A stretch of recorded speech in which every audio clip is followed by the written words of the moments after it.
کہ اللہ نے دوزخ بھی بنائی ہے، اللہ نے جنت بھی بنائی ہے. تو انسانوں میں بھی دو کیٹیگریز ہیں. ایک وہ ہیں جو اپنی کوشش کر کے جنت حاصل کریں گے، اور دوسرے وہ ہیں جو خود برے اعمال کر کے نعوذ باللہ دوزخ کمائیں گے. جس طرح باقی چیزوں میں جوڑے ہیں، جنت اور دوزخ بھی جوڑا ہے، تو پھر صرف جنت اور دوزخ جوڑا نہیں ہے، جنتی اور دوزخی بھی جوڑا ہے، لیکن 180 ڈگری کا فرق ہے. بے شک تمہاری کوشش الگ الگ ہے. اب یہ جو آیات آ رہی میرے بھائیوں، اہم ترین آیات ہیں قرآن پاک کی. اللہ تعالیٰ نے جنتیوں کی 3 صفات بیان کی ہیں، اور اس کے بعد دوزخیوں کی 3، کہ جو یہ کرے گا وہ جنت تک پہنچ جائے گا، جو یہ کرے گا وہ دوزخ تک پہنچ جائے گا. سنیں پھر، پہلے جنتیوں کا ذکر ہے.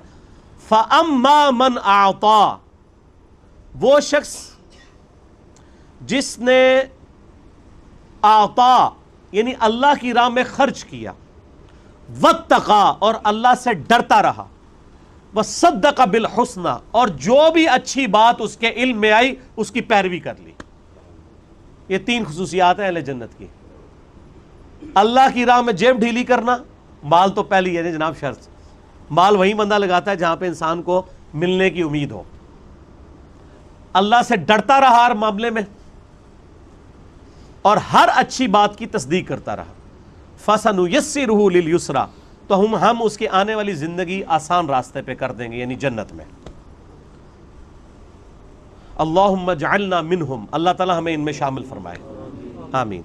وَأَمَّا مَنْ بَخِلَ اور وہ شخص جس نے بخل کیا، کنجوسی کی، وَاسْتَغْنَى اور بے پرواہ رہا. وہاں کیا تھا؟ ہر معاملے میں ڈرتا رہا، یار اس بات میں کہیں اللہ ناراض نہ ہو جائے، کہیں یہ حرام ہی نہ ہو، کہیں یہ غلط ہی نہ ہو. اور دوسرا کیا ہے؟ بے پرواہ. اور تکی جائے گی جی. اللہ نے کیسا لفظ استعمال کیا؟ بے پرواہ. کیجول لیتا رہا ہر چیز کو. وَكَذَّبَ بِالْحُسْنَى اور جب کبھی بھی اس کو اچھی بات پہنچی اس نے اس کو جھٹلا دیا. فَسَنُيَسِّرُهُ لِلْعُسْرَى تو ان قریب پھر ہم اس کے لیے ایک مشکل راہ کا تعین کر دیں گے، یعنی جہنم کا. اللہم اجرنا من النار، آمین. یہ سیم آیات نبی علیہ السلام نے تلاوت کی تھی، بخاری اور مسلم میں حدیث ہے. مولا علی رضی اللہ تعالیٰ عنہ علیہ السلام کہتے ہیں کہ ہم ایک جنازے کو دفنانے کے لیے گئے نبی علیہ السلام کے ساتھ. حدیث بخاری میں بھی ہے، مسلم میں بھی ہے. مشکات کی پہلی جلد میں آپ کو تقدیر والے چیپٹر میں یہ حدیث مل جائے گی. تو ابھی دفنانے میں تھوڑا ٹائم تھا، تو ہم نبی صلی اللہ علیہ وآلہ وسلم کے ساتھ بیٹھے تھے. تو آپ صلی اللہ علیہ وآلہ وسلم نے فرمایا کہ تم میں سے جو جنتی ہے نا، وہ اللہ تعالیٰ کے پاس تقدیر میں لکھا ہوا ہے وہ جنت میں ہی جائے گا، اور جو دوزخی ہے وہ بھی اللہ نے اپنی تقدیر میں لکھ لیا ہے وہ دوزخ میں ہی جائے گا. اب ظاہر ہے یہ بات سننے کے بعد انسان کے دماغ میں جو سوال آتا ہے وہی سوال سیدنا علی کے دل میں بھی آیا. تو سیدنا علی نے کہا یا رسول اللہ صلی اللہ علیہ وسلم، اگر یہی ہے کہ اللہ نے طے کر دیا ہے کہ یہ جنتی ہیں یہ دوزخی ہیں، تو ہم اپنے لکھے ہوئے پر اعتبار نہ کر لیں اور اعمال کرنا چھوڑ نہ دیں. تو آپ صلی اللہ علیہ وسلم نے اس سوال کو ویل لیفٹ کر دیا اور ایک اور بات ارشاد فرمائی. آپ نے فرمایا کہ تم اعمال کرتے جاؤ، جو شخص جنت کے لیے پیدا ہوا ہے اس کے لیے جنتیوں والے اعمال آسان ہوتے جائیں گے، اور جو شخص دوزخ کے لیے پیدا ہوا ہے اس کے لیے دوزخ والے اعمال آسان ہوتے جائیں گے. یعنی دنیا میں انسان کو پتہ چلنا شروع ہو جائے گا کہ میں دوزخ کے لیے پیدا ہوں یا جنت کے لیے، لیکن وہ کر رہا اپنی مرضی سے ہی ہوگا. اور نبی علیہ السلام نے جب یہ بات مولا علی کہتے ہیں فرمائی، تو پھر آپ نے قرآن کی یہی والی آیات تلاوت کی. تو یہ نبی علیہ السلام کی بھی سنت ہے کہ اپنی بات کے ثبوت میں قرآن و حدیث پیش کرنا. آپ کے مولوی نہیں پیش کرتے، لیکن نبی صلی اللہ علیہ وسلم کا یہی طریقہ ہے.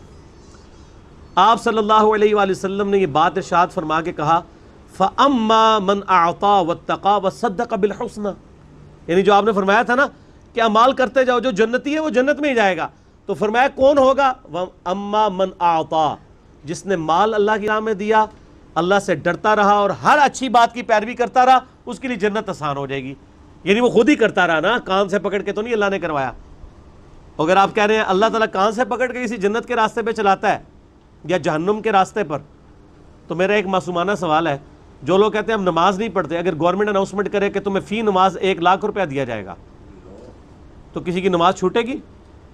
دنیا کے سارے شیاطین مل کے دنیا کے سب سے بڑے بے نمازی کی بھی نماز نہیں چھڑوا سکتے اگر 1,00,000 روپیہ ایک نماز کے پیچھے مل رہا ہو. تو اس کا مطلب آپ اپنی مرضی سے کر رہے ہوتے ہیں.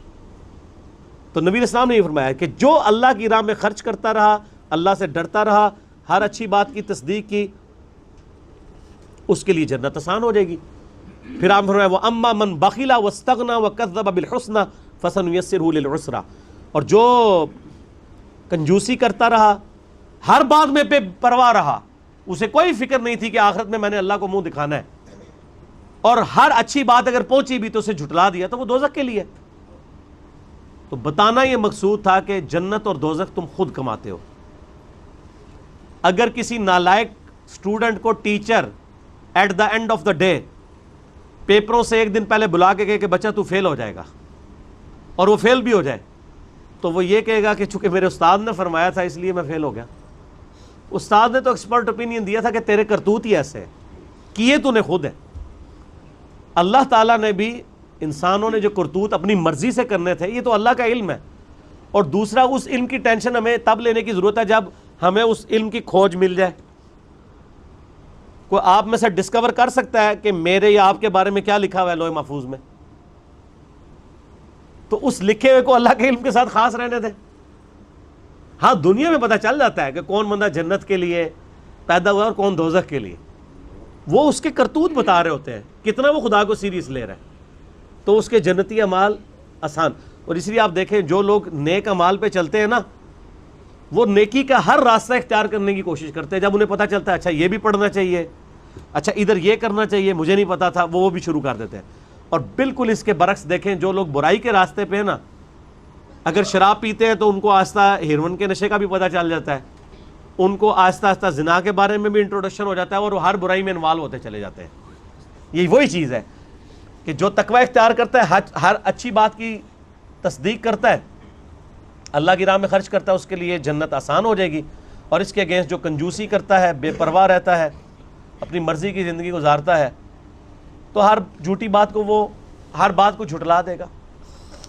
صحیح مسلم میں حدیث ہے، نبی صلی اللہ علیہ وآلہ وسلم نے فرمایا کہ جس کے دل میں رائی کے دانے کے برابر بھی تکبر ہوا، وہ جنت میں نہیں جائے گا. صحابہ نے عرض کیا اللہ کے محبوب صلی اللہ علیہ وآلہ وسلم، کبھی ہماری خواہش ہوتی ہے ہمارے کپڑے اچھے ہوں، ہماری جوتیاں اچھی ہوں، کیا یہ بھی تکبر ہے؟ آپ صلی اللہ علیہ وآلہ وسلم نے فرمایا اللہ بھی خوبصورت ہے اور خوبصورتی کو پسند فرماتا ہے. تکبر یہ ہے کہ تم حق بات سے اناد کر دو. یہ آیا تھا نا، وَصَدَّقَ بِالْحُسْنَى، جو سچی بات ملتی ہے اس کی پیروی کرتا ہے جنتی. وَكَذَّبَ بِالْحُسْنَى، اور دوست کی ہر اچھی بات کو ڈینائی کرتا ہے. اور نبی علیہ السلام کیا فرما رہے ہیں کہ تکبر اصل میں یہ ہے کہ تمہیں حق بات پتہ چلے، اس سے روگردانی کر لو اور دوسروں کو حقیر سمجھو.